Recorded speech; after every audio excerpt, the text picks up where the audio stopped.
भूत होते हैं या नहीं, इस पे बहस तो बहुत होती है, पर सच झूठ का फैसला अब मैं आप पर छोड़ती हूँ। तो स्वागत है आपका घोस्ट स्टोरीज इन हिंदी में, जहाँ मैं हूँ आपकी होस्ट विदिशा। और अब से हर हफ्ते शुक्रवार को आप मुझे सुन पाएंगे एक्सक्लूसिवली ऑन स्पॉटिफाई। आज ही घोस्ट स्टोरीज इन हिंदी को स्पॉटिफाई पे फॉलो करें और बेल आइकन को दबाना ना भूलें, जिससे मेरी हर कहानी आप सुन सकेंगे सबसे पहले। बिमला हर तरह के काम करने के लिए राजी थी। उसे बस एक नौकरी की तलाश थी। पर ऐसा नहीं है कि हमेशा से उसकी ऐसी हालत थी। जब उसके बाबा ने उसकी शादी मंगल से तय की थी, तब वो एक फैक्ट्री में अच्छा खासा कमा लेता था। लेकिन शादी होने के बाद धीरे धीरे उसे शराब और जुए की लत लग गई थी। बिमला के लाख मना करने पर भी वो उसकी एक नहीं सुनता था। उल्टा इन सब का इल्ज़ाम उसी पे लगाया करता था। मंगल का कहना होता था, मैं कभी ऐसा न बनता और तेरे से शादी करके मैंने अपने ही पैरों में कुल्हाड़ी मार ली। सोचा था दहेज में तेरे बापू मुझे थोड़ा पैसा देकर अपने दामाद और बेटी को मदद कर देंगे, पर नहीं, तो अब बाप के कर्मों का फल तुझे ही भुगतना पड़ेगा साली। बिमला मन ही मन अपने फूटी किस्मत को कोसा करती थी। कितने अच्छे रिश्तों को ठुकरा कर बस इस मंगल के अच्छे बर्ताव के झांसे में आकर उसने इस शादी के लिए हाँ की थी। जो भी था, वक्त के साथ साथ बिमला ने जिंदगी से समझौता कर लिया था। इसकी एक वजह यह भी थी कि उसे अब 4 लोगों का पेट पालना होता था। शादी के 2 साल बाद रामू और उसके 3 साल बाद भोली पैदा हुई थी। मंगल फैक्ट्री का काम भी अब छोड़ चुका था। बस दिन भर नशे में डूबा हुआ रहता था। गरीबी और हालात के मारे अब बिमला लोगों के घर जा जाकर बर्तन पोछा करके गुजारा किया करती थी। कुल मिलाकर जितने पैसे इकट्ठे होते थे, उनमें से आधा मारपीट करके मंगल अपने अय्याशी के लिए छीन लिया करता था। फिर भी बिमला हर रोज खुद को मना लेती थी कि उसे जीना होगा, अपने लिए ना सही तो उन 2 मासूम बच्चों के लिए, जिनका इस दुनिया में उसके बाद शायद कोई भी नहीं रहता। 2 दिन के बुखार ने बिमला को काफ़ी कमज़ोर कर दिया था। जिन घरों में वो रोज़ाना काम किया करती थी, सुबह से उनको आज वो मनाते मनाते थक चुकी थी। उसकी ज़ुबान ही थक रहे थे, पर वो लोग किसी भी तरह अब उसे काम पे नहीं रखना चाहते थे। उनका कहना था कि ऐसे 2 दिन ना आने से उनको काफ़ी दिक्कतों का सामना करना पड़ा है, इसलिए अब वो बिमला के भरोसे आगे नहीं रह सकते थे। उसके काम का हिसाब किताब चुकता करके उन 2 घरों के काम से उसे आखिरकार निकाल दिया गया था। अब बिमला बदहवास होकर दोपहर से शाम तक इधर उधर भटक रही थी। बच्चों को भी पिछले दिनों भरपेट खाना नहीं खिला सकी थी बिमला, इसलिए आज अगर उसने हार मान ली तो कल सुबह से उसे पानी से ही गुजारा करना होगा। चलते चलते जब बिमला के कदम थक जाते हैं, तो वो एक मकान के बाहर आकर 2 पल के लिए वहाँ बैठ जाती है। सर पकड़कर बिमला अब फूट फूट कर रोने लग जाती है। सच में मैं अभागन हूँ। गरीबी और बदकिस्मती के चलते मेरे दामन में कभी खुश रहने का आशीर्वाद नहीं बरसाया भगवान ने। काश कि मेरी मौत ही हो जाती। इस तरह घुट घुट के मरने से अच्छा है अगर मैं अपने दोनों बच्चों को साथ लेकर मरूं। हाँ, नहीं, ये मैं क्या सोच रही हूँ। वो मासूम क्या जाने, दुनियादारी, उनके निकम्मे बाप की सजा उन्हें क्यों मिले।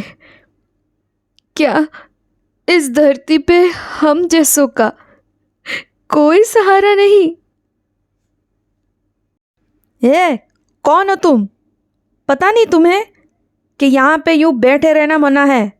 साहब और मेम साहब ने गलती से भी तुम्हें देख लिया होता तो मेरी नौकरी तो खतरे में पड़ जाती, है ना? जी मुझे माफ़ कर दीजिएगा। मैं थक गई थी। गर्मी और धूप से थोड़ी तबीयत खराब हो रही थी। भूखी भी थी, इसी वजह से। ठीक है, इतनी सफाई देने की ज़रूरत नहीं। यहाँ थोड़ी देर रुक के चली जाना, तब तक मैं खाना खाकर आता हूँ। इधर उधर झांकने की ज़रा भी कोशिश मत करना, समझी? मेरे वापस आने से पहले ही पहली फुर्सत में यहाँ से रफू चक्कर हो जाना। पता नहीं कहाँ से आ जाते हैं। बड़बड़ाता हुआ सिक्योरिटी गार्ड बिमला के सामने से यूं ही धीरे धीरे ओझल हो जाता है।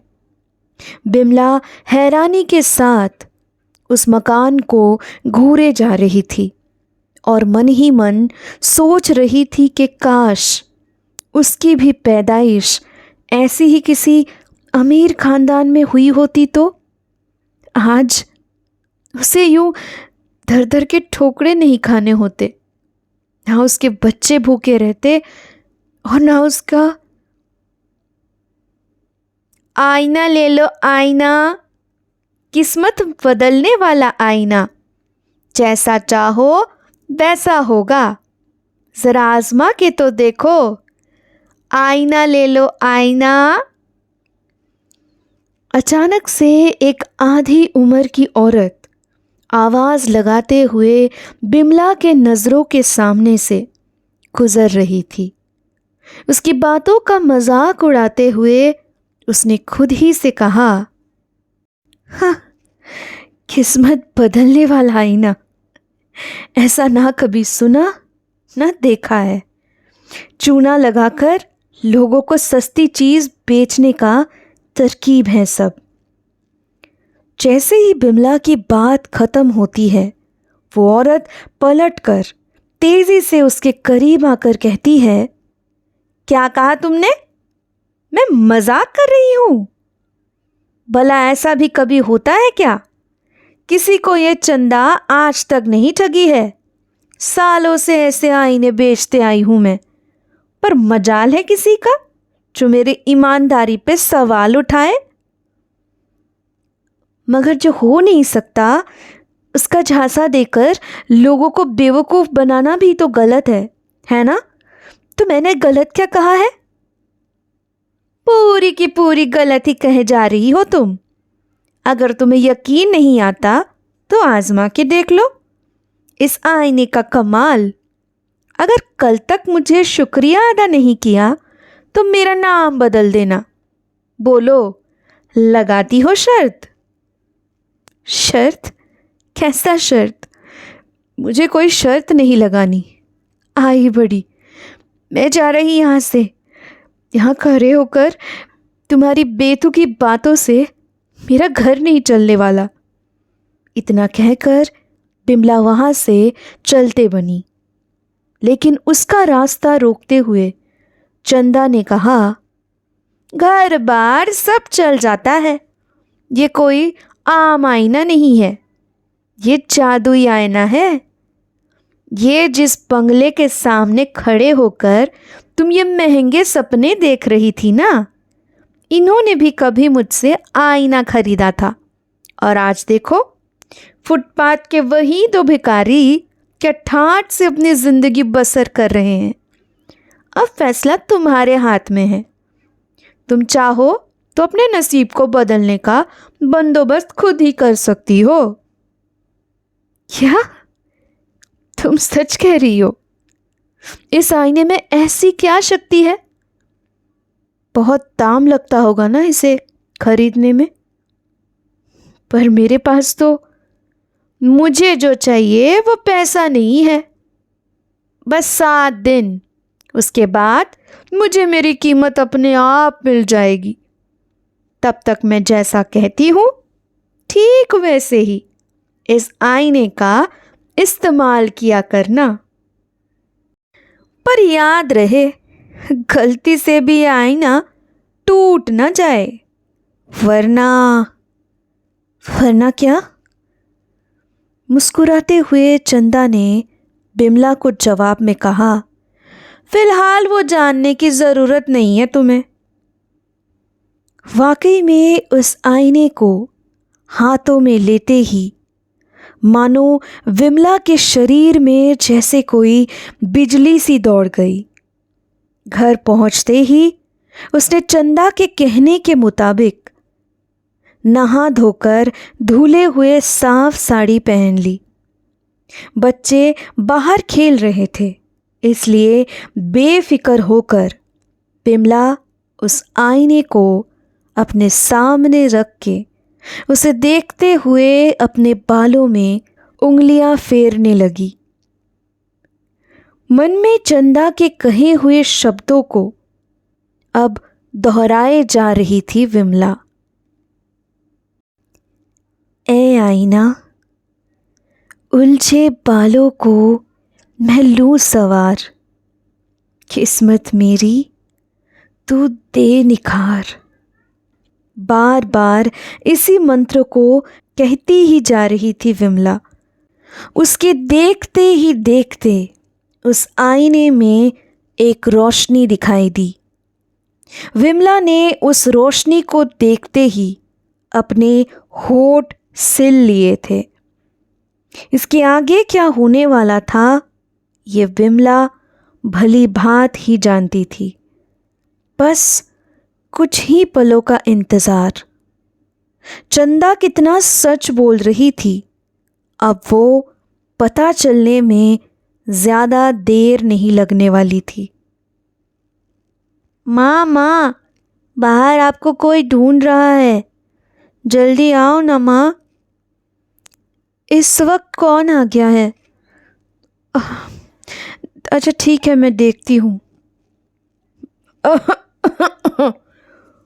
मैं हूँ बिटिया, तेरा बाबा। बाबा तुम यूं ही अचानक इस वक्त यहाँ, वो भी इतने सालों बाद? हाँ बेटा। मंगल घर पे नहीं है? वो होता तो मैं खुशखबरी उससे ही दे देता, दामाद जो ठहरा। ऐसी क्या बात है बाबा जो तुमको उससे मिलना ज़रूरी है? वो अच्छा ठीक है, तुझे ही बता देता हूँ। अपना हाथ आगे कर बिटिया। बिमला जैसे ही अपना हाथ फैलाती है, उसके बापू उसे एक कागज़ का टुकड़ा थमाते हुए कहते हैं, सालों से ये ज़मीन हमारे कब्ज़े में नहीं थी, पर आज शाम पता नहीं क्यों वो रामू वो आकर मुझसे माफ़ी मांगता हुआ ज़मीन के कागजात वापस कर गया। शादी में मैंने तुम दोनों को कुछ दिया नहीं था, दे भी नहीं पाया, कुछ था ही नहीं। अब इस बुढ़ापे में मुझे इस ज़मीन से कोई लेना देना नहीं है। पर इससे तेरे परिवार में थोड़ी मदद हो जाएगी। यही सोचकर मैं तुरंत ये तेरे पास ले आया। बिमला पत्थर की मूरत बनकर खड़ी की खड़ी रह गई। वो इतना समझ चुकी थी, ये बस उसके बदलते हुए किस्मत का पहला मुकाम है। इसका मतलब चंदा, उसका कहना 100% सही साबित हो रहा है। कौन चंदा? क्या कहे जा रही है तू? उधर क्यों खड़ी है बिमला? सुन, मैं क्या कह रहा हूँ, उस ज़मीन को लेकर हमें कुछ सोचना होगा। मैं गलत था बिमला। तेरे बापू इतने भी बुरे इंसान नहीं है। तूने उन्हें रोका क्यों नहीं? मुझसे मिलकर भी तो जा सकते थे। बिमला पे मंगल के बातों का कोई भी असर नहीं हो रहा था। उसे बस उस आईने से रोजाना अब अपना काम निकलवाना है। बदले में चंदा ने जो सोने से पहले याद से करने को कहा है, उसका पालना करना है। घोस्ट स्टोरीज इन हिंदी को स्पॉटिफाई पे फॉलो करते वक्त बेल आइकन को दबाना ना भूलें, जिससे मेरी हर कहानी आप सुन सकेंगे सबसे पहले। अब से हफ्ते के हर शुक्रवार को मैं आपके लिए लाऊंगी ऐसी कहानियाँ जो आपके डर के परिभाषा को बदल के रख देगी।